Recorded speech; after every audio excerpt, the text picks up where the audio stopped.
A day on Earth is a deceivingly simple concept. Today we'll examine that day on Earth in detail, perhaps uncovering a few surprises.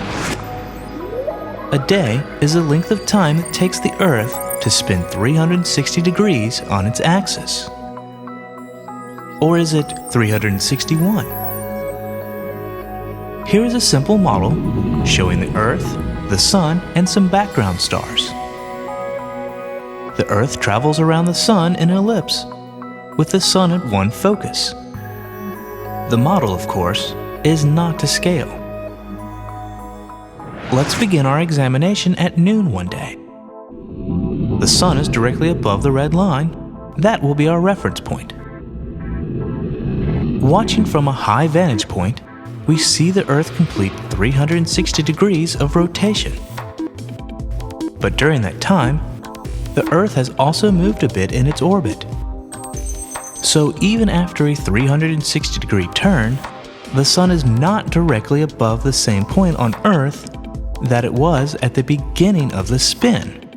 It is not noon of the next day. The red reference line needs to spin a little more than 360 degrees to get us to noon. The 360-degree rotation is called a sidereal day, while the noon to noon rotation is called a solar day. Earth orbits the Sun once for about every 366.26 sidereal days, and once for every 365.26 solar days. Not only that, the length of the solar day varies throughout the year, and for two different reasons. First, because of its orbit is an ellipse and not a circle, the Earth moves faster when it is near the Sun and slower when it is further from the Sun.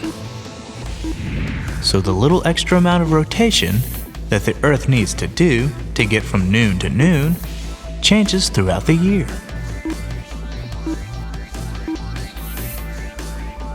Second, because the Earth is tilted on its axis, the little extra rotation to get from noon to noon is largest at the solstices and smallest at the equinoxes.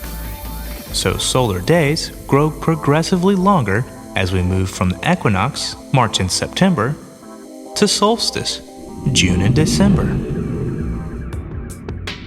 And did we mention the Earth's spin is slowing down? And the length of the solar day is increasing due to gravitational tides between the Earth and the Moon? The length of the mean solar day is increasing at a rate of approximately 1.4 milliseconds every century. 2 billion years ago, there were about 750 days in a year. Now let's talk about daytime. That period out of 24 hours when it is light outside. Day versus night. Due to refraction and scattering of light by the atmosphere, there can be daylight even when the Sun is slightly below the horizon. But day length is usually about the Sun's disk being on or above the horizon. So the day begins the moment the Sun's disk appears during sunrise,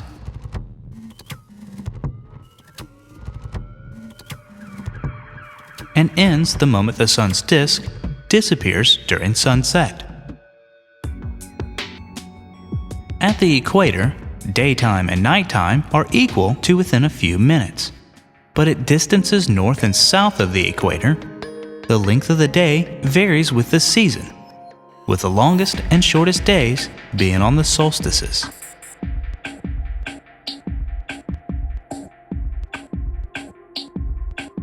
At the poles, once the Sun has risen, it stays up for 6 months before it sets again.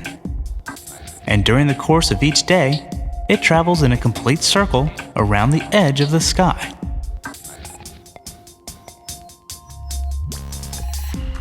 Because the Earth travels at different speeds in its orbit, the Sun is north of the equator for almost 4 days more than half the year, and the length of the average day in the northern hemisphere exceeds the length of the average day in the southern hemisphere by a few minutes.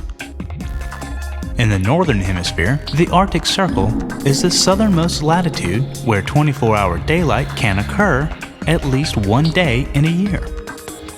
In the southern hemisphere, the Antarctic Circle is the northernmost latitude where 24-hour daylight can occur at least one day in a year.